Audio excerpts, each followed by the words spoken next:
Assalamualaikum warahmatullahi wabarakatuh. Kembali lagi dengan saya Ahmad Yunus di channel JNSMID.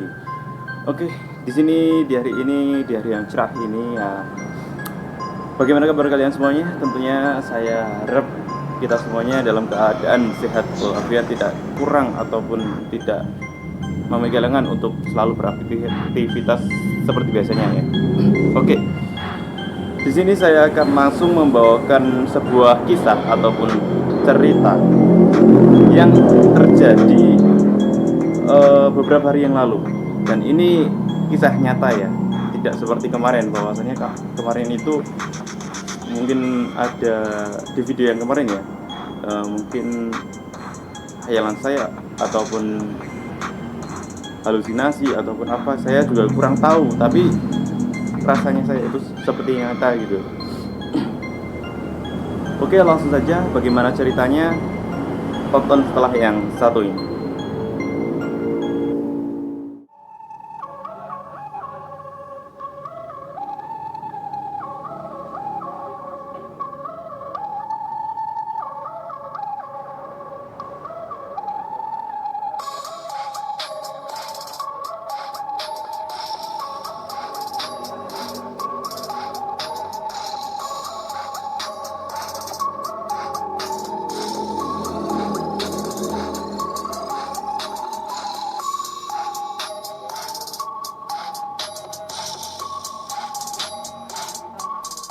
Dikisahkan seorang polwan ataupun polisi wanita yang bernama Stefani, yang berusia 49 tahun ya.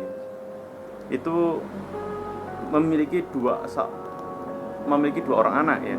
Jadi di rumahnya itu ada dua orang anak, dan pada suatu hari dia masuk bekerja seperti biasanya di kantor polisi ataupun eh, di bidang kepolisian.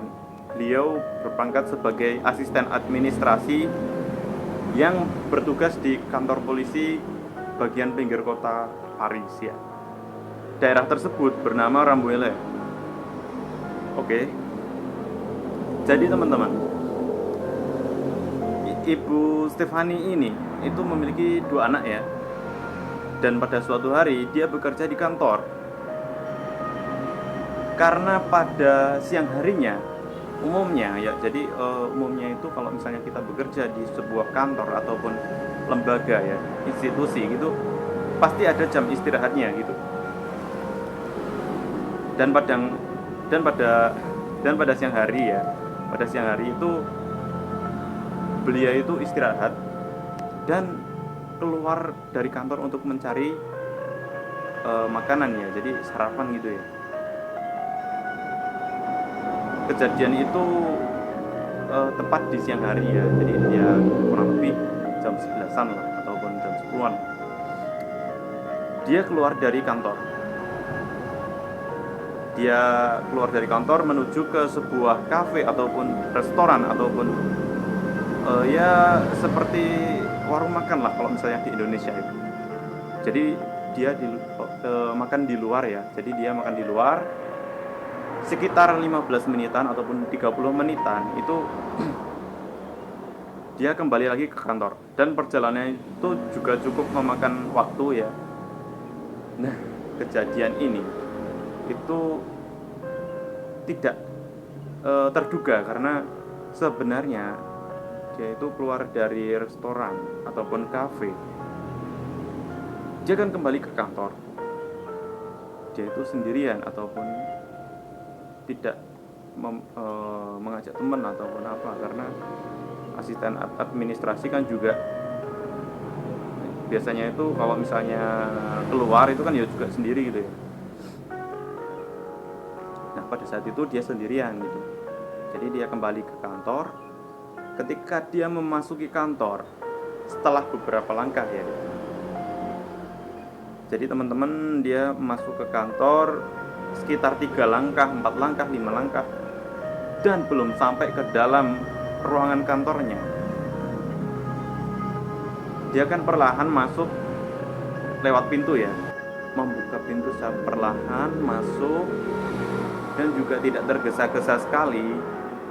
Nah, pada saat itu tidak disangka gitu, ada seseorang yang membuntutinya dan mengincarnya sebelum dia masuk ke kantor polisi gitu ya. Karena dia juga bekerja sebagai asisten administrasi kan, di ruangannya juga nggak bersama-sama ataupun barengan seperti itu ya. Nah pada saat itu ada seseorang yang misterius, jadi dia itu langsung dari luar itu langsung lari ke dalam gitu ya, dan tanpa menimbulkan suara. Jadi dia itu tiba-tiba di belakang gitu ya, di belakangnya seorang ibu Stefani gitu ya. Ketika jaraknya sudah dekat, baru dia menghentakkan kakinya ataupun mengeluarkan sebuah ataupun sebilah pisau gitu ya. Nah dalam hitungan detik, sekitar 5 detik, 4 detik, Ibu Stefani ini tertikam oleh orang tersebut. Entah posisinya bagaimana, ataupun Ibu Stefani sudah berbalik, ataupun sudah di sebuah kursi ataupun meja, itu belum digambarkan lebih lanjut sih ya. Tetapi yang pasti dia itu sendirian masuk ke dalam kantor itu sendirian gitu ya. Nah, naasnya dia itu dibunuh secara misterius pertamanya, karena seorang pembunuh ini itu tidak dikenal sebelum ataupun jika pembunuh ini lari ataupun keluar secara cepat, pasti tidak diketahui siapa pembunuhnya gitu. Dan Ibu Stefani ini itu terkena tikaman pisau tersebut sebanyak 2 kali. Yang pertama itu bagian leher, dan yang kedua juga bagian leher. Jadi pendaratan pisaunya itu di bagian leher.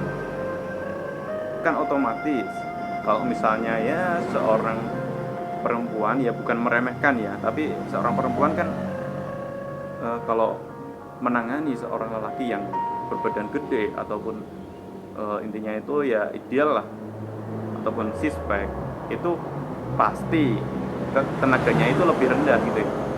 Bukan meremehkan ataupun bukan merendahkan ya, tapi kalau dilihat secara logika gitu ya emang kalau misalnya mau nangkis pun itu juga cukup berbahaya sekali gitu ya. Nah, dia otomatis tergeletak di situ dengan berlumuran darah ya. Jadi karena emang sistem dari tenggorokan ini kan juga cukup banyak beraktivitas tentang darah itu. Jadi emang sistemnya itu jadi gimana ya, banyak darah yang lewat itu lah ya, untuk ke otak kita, ke mata kita, ke bagian hidung kita, dan semuanya itu bekerja sama itu. Kalau misalnya urat leher kita dipotong, justru ataupun ya pasti kita mati gitu. Nah, itu. Jadi setelah tidak lama kemudian si pembunuh misterius ini, dia berniat mau pergi ataupun lari ya. Jadi dia itu semacam berniat nanti kalau misalnya ditangkap, dan berpikiran itu kalau misalnya ditangkap saya mau kan gitu kan, pasti ada gitu. Dia lari mau keluar setelah beberapa langkah, 5 langkah dari tempat pembunuhan itu dia tiba-tiba tergeletak juga, tersungkur ke depan ataupun ke samping. Dia juga menyusul siapa yang dibunuh, yaitu Ibu Stefani itu. Dia tergeletak secara misterius juga langsung.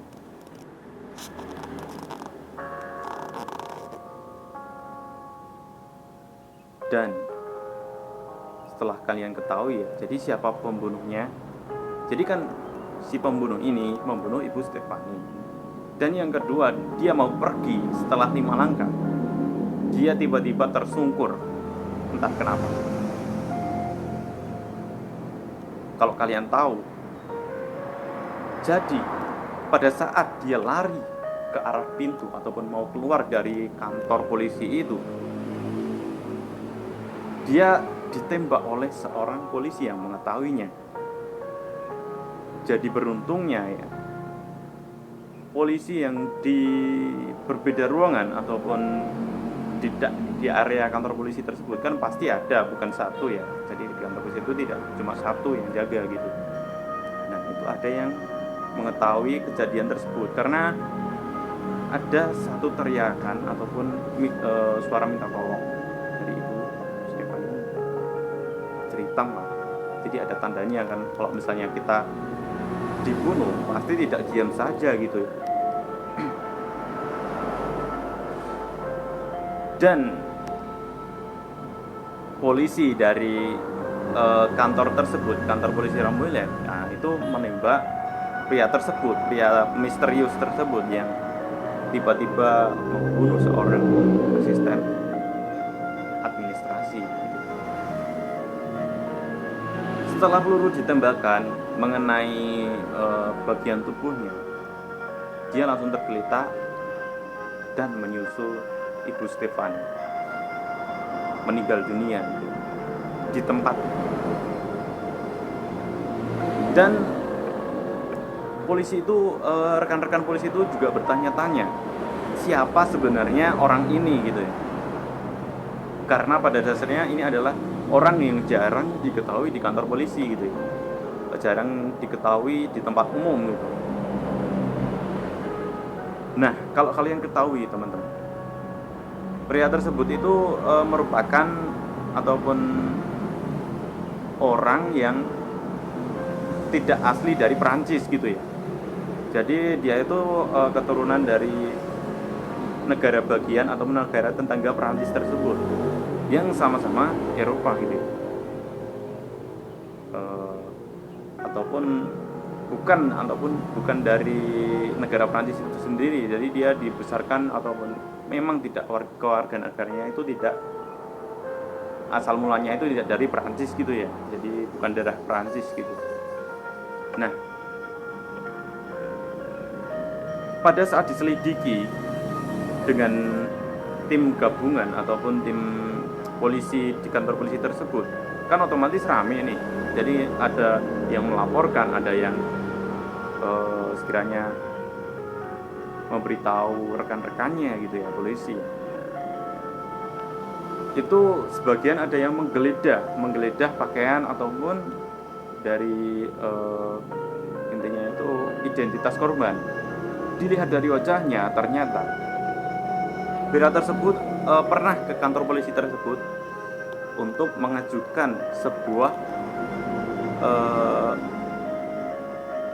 intinya itu surat izin tinggal di negara Perancis tersebut. Sebelumnya ya, jadi sekitar tahun lalu ya. Jadi begini ya. Pada tahun 2009, jadi orangnya tersebut, pria misterius tersebut pernah berasal dari negaranya itu pernah ke Perancis secara ilegal. Jadi masuk itu tanpa paspor.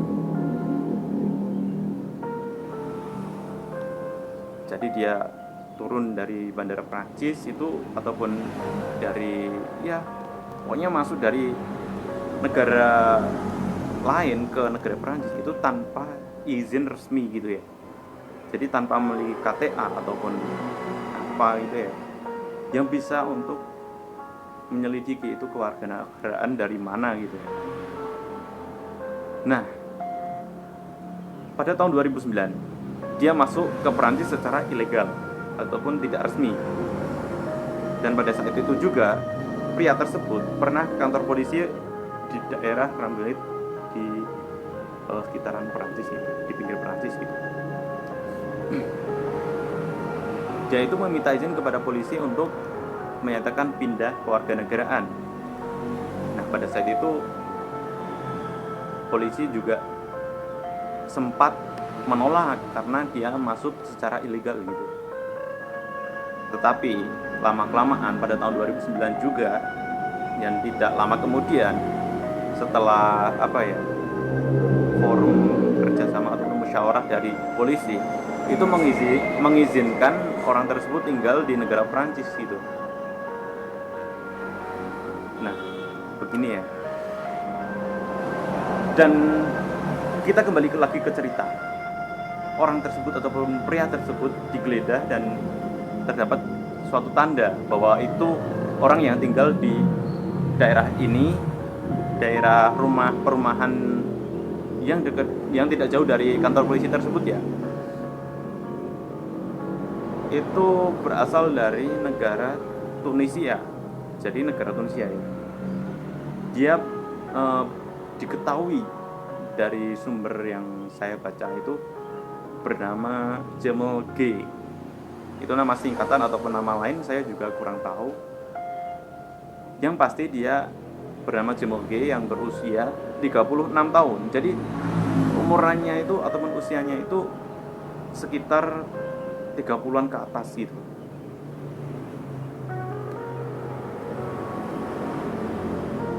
Oke. Jadi itu biodatanya dari si pria misterius tadi ya. Sekarang kita kebongkar ya. Jadi siapa pelakunya.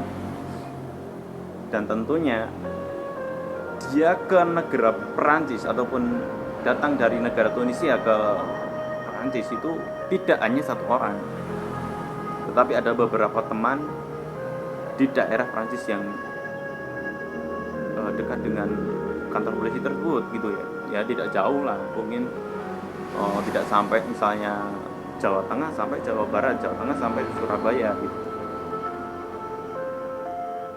Jadi seperti itu ceritanya.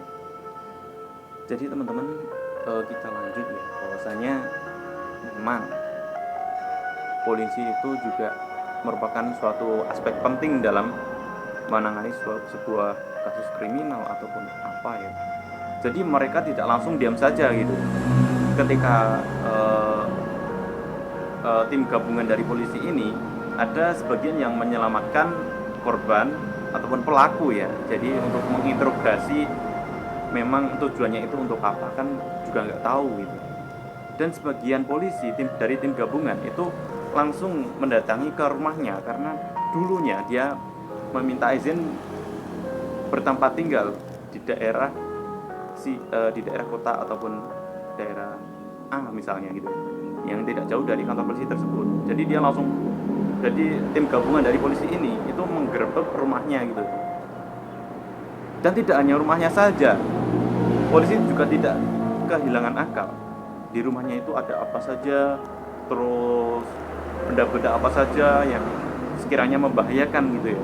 Tapi polisi juga tidak kehilangan akal untuk mencari tahu siapa rekan-rekannya gitu. Jadi satu hari setelahnya itu ataupun kurang dari 24 jam itu polisi langsung tiba di rumahnya secara dipecah ya, dari rumahnya dan rumah temannya. Jadi rekan-rekannya si pelaku ini itu juga digerebek dan di sana ada tiga orang yang ditangkap. Karena polisi juga ingin tahu ataupun intinya itu biar lebih fair lah, tujuan dari pembunuhan itu apa. Dan sampai sekarang tujuan tersebut tidak diketahui gitu. Mungkin banyak orang ataupun sebagian masyarakat kita juga sudah tahu bahwasanya kalau misalnya pembunuhan tanpa tujuan mungkin bisa dianggap seperti terorisme gitu. Ya mungkin itu semacam teroris ya, ataupun teror dari suatu kalangan ataupun kelompok tertentu. Tapi yang jelas di sini saya akan menggarisbawahi bahwasanya peristiwa seperti ini itu patut dijadikan pengetahuan ataupun evaluasi kita untuk selalu melatih diri gitu, melatih perkembangan pikiran kita. Jadi tidak serta-merta kita menerima masukan ataupun pengetahuan yang kurang baik langsung dicerna secara mentah-mentah itu jangan gitu. Perlu ada saringan, perlu ada filter. Mungkin kita juga memperbaiki dari segi kualitas pengetahuan untuk membela diri gitu juga penting ya. Ya walaupun peristiwa seperti ini tidak diketahui secara langsung ataupun secara mata pandang gitu ya, tiba-tiba langsung terus gitu, tiba-tiba langsung tembak, tiba-tiba langsung tusuk, tiba-tiba langsung mati, kan kita tidak tahu ya. Jadi saran saya cuma cukup hati-hati, dan alangkah baiknya kita selalu waspada. Jadi kalau misalnya dalam bahasa Jawa ada pepatah bahwasanya manusia iku diwajibi eling lan waspada. Jadi kita harus ingat dan selalu waspada bahwasanya kehidupan ini akan musnah. Jadi seberapapun besar pangkat kita, seberapapun kaya harta kita juga akan tetap mati gitu. Dan ini perlu menjadikan kita sebagai manusia itu merasa bahwasanya kematian itu adalah aspek utama dari kehidupan. Nanti saya akan buatkan konten selanjutnya ya tentang pembahasan tentang penanganan secara langsung, bagaimana menangani sebuah senjata ataupun taktik dan strategi untuk menghindari sebuah serangan, baik itu sendirian, pengepungan ataupun pengeroyokan. Nanti saya akan buatkan di video selanjutnya. Itu menurut saya pribadi ya. Jadi ini kalau misalnya ada salah ya mungkin kalian boleh koreksi di kolom komen. Mungkin dari pendapat saya mungkin ada yang keliru, dan kalau misalnya bermanfaat kalian juga boleh tekan tombol like gitu. Oke, segitu saja dari saya. Kalau misalnya kalian tidak subscribe, maka kalian juga nggak ada ruginya gitu ya. Tapi alangkah baiknya kita selalu berbagi manfaat untuk orang lain. Ya, saya juga berduka atas kejadian seperti ini, terutama kita sebagai manusia kan juga punya perasaan. Maka dari itu kita juga akan diwajibkan untuk melatih perasaan kita untuk pergi kemanusiaan dengan baik gitu. Itu saja dari video saya. Ada pesan kesan nanti saya tuliskan di kolom selanjutnya ini ya, slide selanjutnya. Terima kasih dan see you next video. Wassalamualaikum.